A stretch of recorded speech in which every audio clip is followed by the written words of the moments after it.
পহেলগামে নিরীহ মানুষদের উপরে হামলা চালিয়েছে ইসলামী জিহাদিরা।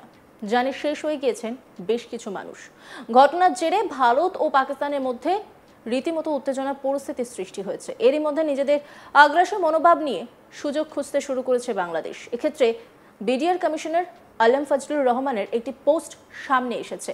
সেই পোস্টে আলম ফজলুর রহমান লিখেছেন, ভারত পাকিস্তান আক্রমণ করলে বাংলাদেশের উচিত হবে উত্তর পূর্ব ভারতের 7 রাজ্য দখল করে নেওয়া।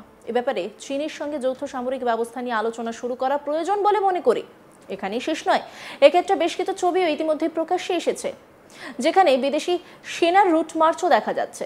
গোটা ঘটনাকে ঘিরে রীতিমতো আলোচনা শুরু হয়েছে বিভিন্ন মহলে। শুনে নেওয়া যাক এই প্রসঙ্গে কি বলছেন অবসরপ্রাপ্ত কর্নেল দীপ্তাংশু চৌধুরী। আমরা ইতিমধ্যে জানতে পেরেছি যেখানে ভারতীয় সামরিক বাহিনী আজকে অফ অ্যালার্ট স্ট্যান্ড টু, বিশেষ করে নর্দার্ন কমান্ড এবং ওয়েস্টার্ন কমান্ডে, সেই জায়গায় জানি পাকিস্তান আর্মির একটা কমপ্লিট মুভমেন্ট হয়েছে লাইন অফ কন্ট্রোল এবং ইন্টারন্যাশনাল বর্ডারে। তার সঙ্গে সঙ্গে পাকিস্তান এয়ারফোর্স বেস যতগুলো আছে সেগুলো অফ অ্যালার্ট, এবং স্কার্ডু এবং রাওয়ালপিন্ডির বিভিন্ন জায়গায় একটা এক্সারসাইজ বিগত দুদিন ধরে চলছে, আজকে তৃতীয় দিন। দুটো দেশই আইবল টু আইবল কন্ট্যাক্টে আছে। এরই মধ্যে আমাদের পূর্ব দিকে বাংলাদেশের সামরিক বাহিনীও কিন্তু মোবিলাইজেশনের দিকে, এবং আমরা গতকাল এই আস্তাক বাংলা একটা স্টোরি করেছিলাম যেখানে পরিষ্কারভাবে আমরা জানিয়েছিলাম কোন কোন ব্রিগেড অথবা ডিভিশন বাংলাদেশ সামরিক বাহিনীর এবং এয়ারফোর্স বেস কিভাবে মোবিলাইজড হচ্ছে এবং অ্যাক্টিভ, এবং ওনাদের একজন প্রাক্তন মেজর জেনারেল তিনি এই সময় আবার বলেছেন, যখন ভারত এবং পাকিস্তান দুজনের এই অবস্থাতে আছে, এটাই রাইট টাইম বাংলাদেশ চীনের সঙ্গে we must hit hard toward India. আর এই যে 7টা পূর্বাঞ্চল দেশ আছে, 7টা পূর্বাঞ্চল রাজ্য আছে, এই 7টা পূর্বাঞ্চল রাজ্যকে এই সময় আমরা নিয়ে নিতে পারি। তো এইভাবে ওদের চিন্তাধারা, এদের মনন করছে যে ভারতের ওপর যে বাংলাদেশ জন্ম নিয়েছিল ভারতের সাহায্যে, সে আজকে ভাবছে ভারতের পূর্বাঞ্চলে 7 সিস্টার্স কিরকম ভাবে দখল করা যায়।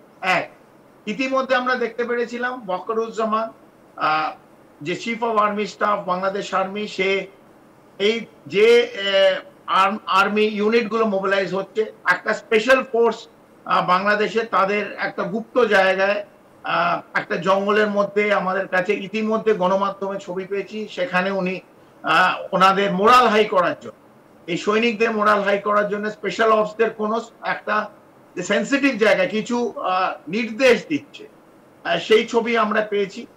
বাংলাদেশের কিন্তু কোথাও না কোথাও মুভমেন্ট হচ্ছে, এবং আমরা এটা জানি যে বাংলাদেশের সঙ্গে কমপ্লিট পাকিস্তানের সামরিক বাহিনী আইএসআই সঙ্গে একটা কোথাও না কোথাও সখ্য যোগ আছে, এবং এটার পেছনে মোহাম্মদ ইউনিসের একটা কমপ্লিট গ্রিন সিগন্যাল আছে, যে এই সময় উনি বলেছেন এই সময় যে বাংলাদেশ সামরিক বাহিনী যেন মোবিলাইজড হয়ে থাকে, অফ অ্যালার্টে থাকে, যেহেতু পাকিস্তানের সঙ্গে ভারতের একটা আইবল টু আইবল কন্ট্যাক্ট যে কোনো সময় যা ইচ্ছে হতে পারে, যেখানে বাংলাদেশ কে অ্যালার্ট থাকতে হবে, সজাগ থাকতে হবে, এবং দরকার হলে যেটা নির্দেশ ভাবে গণমাধ্যমে বলেনি, তবে বলেছে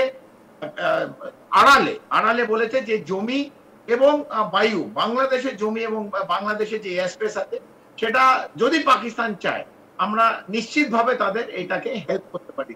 তবে নাশকতার হেল্প, এই যে মৌলবাদী সংগঠন, জঙ্গি সংগঠন যেগুলো বাংলাদেশে মাথা চাড়া দিয়ে উঠেছে বিগত 8-9 মাসে, এবং সংখ্যালঘুদের ওপর যে প্রহার হচ্ছে সেটা আরো বাড়াবে, এবং পশ্চিমবাংলা অথবা 7 সিস্টারে যা ইচ্ছে করতে পারে।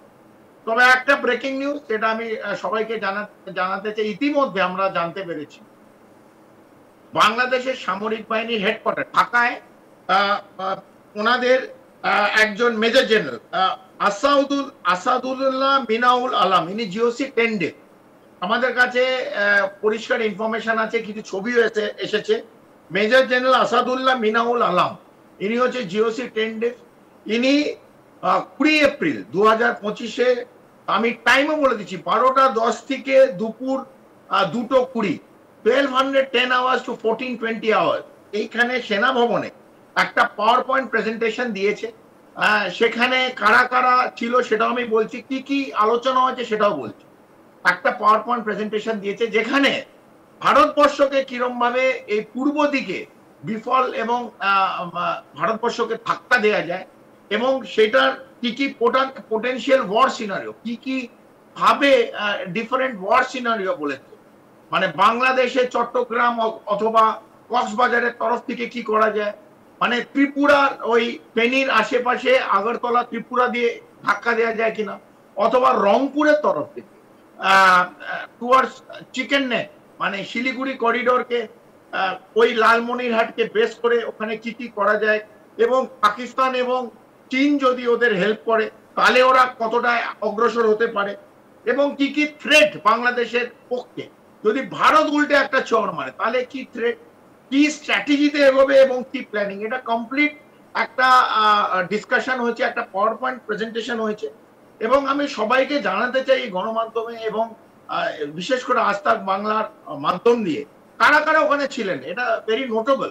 ওখানে ছিলেন বাংলাদেশ আর্মির সেনাধ্যক্ষ জেনারেল ওয়াকারুজ্জামান, ওখানে ছিলেন লেফটেন্যান্ট জেনারেল মিজানুর রহমান শামীম, ইনি হচ্ছে CGS general staff, chief of general staff, যে কমপ্লিট এই ওয়ার সিনারিও এবং থ্রেট স্ট্র্যাটেজি, থ্রেট পারসেপশন, ভারতের পক্ষে কি আসতে পারে, এগুলো ডিসকাস করেছি। এখানে ছিলেন মেজর জেনারেল আবু সারওয়ার ফারিদ, ইনি director NSI, major general Ashraf Hossain Siddiqui, ইনি ডাইরেক্টর জেনারেল বিজিবি, বাংলাদেশের আমাদের যেমন বিএসএফ ওদের BGB, major general Asauddin Ashraf Zaman Siddiqui, আর একজন ছিলেন major general Motaleb Sajjad Mahmud, major general Motaleb Sajjad Mahmud, ইনি ডাইরেক্টর জেনারেল আনসার। এর সঙ্গে আরো 14-15 জন ছিল, আরো 14-15 জন ব্রিগেডিয়ার এবং কর্নেল ছিল, যারা ইন্ডিপেন্ডেন্ট ব্রিগেড অথবা ইন্ডিপেন্ডেন্ট ইউনিট কমান্ড করছে, এবং স্পেশাল ফোর্সে ওনাদের যে স্পেশাল ফোর্স এবং এয়ার ফোর্সের দুজন সিনিয়র অফিসার ছিল। তো বাংলাদেশ কিন্তু ইতিমধ্যে ডিসকাশন করছে যে ভারতের বিপক্ষে বিশেষ করে পূর্ব এবং পূর্বাঞ্চলে কিরম ভাবে একটা আঘাত করা যায়, এবং অ্যাটাক করতে বাংলাদেশের জানা উচিত যদি কোনো সময় যদি হাওয়াও পায় ভারত, এই প্রত্যাঘাতটা আমাদের যে স্ট্রাইক কোর এখানে আছে সবাই জানে, আমাদের 17 newly race mountain strike core এবং ওদিকে 33 কোর আছে, 4 কোর আছে, এদের যদি চপাটাঘাত বাংলাদেশের ওপর পড়ে, যদি কিছু ভাবে এই যারা জন্ম নিয়েছিল ভারত থেকে, তো বাংলাদেশের মানচিত্রে বাংলাদেশ থাকবে কিনা সেটা সময় বলবে। এরা ওই ওয়ার রুমের ডিসকাশন অব্দি ভালো, ডিসকাশন করুন, সময় পাস করুন, কারণ কিছু তো ওদের সামরিক বাহিনীকে করতে হবে, ওটা এইটা করাটা খুব ভালো। তবে কত দূর এরা যদি মাটিতে অন গ্রাউন্ড কিছু করতে যায়, সময় বলবে এর জবাব ভারতের তরফ থেকে কি হবে। অন্যান্য খবরের আপডেটের জন্য অবশ্যই নজর রাখুন আজ তাক বাংলার ইউটিউব স্ট্রিমিংয়ে। লাইক, কমেন্ট, শেয়ার এবং সাবস্ক্রাইব করতে ভুলবেন না।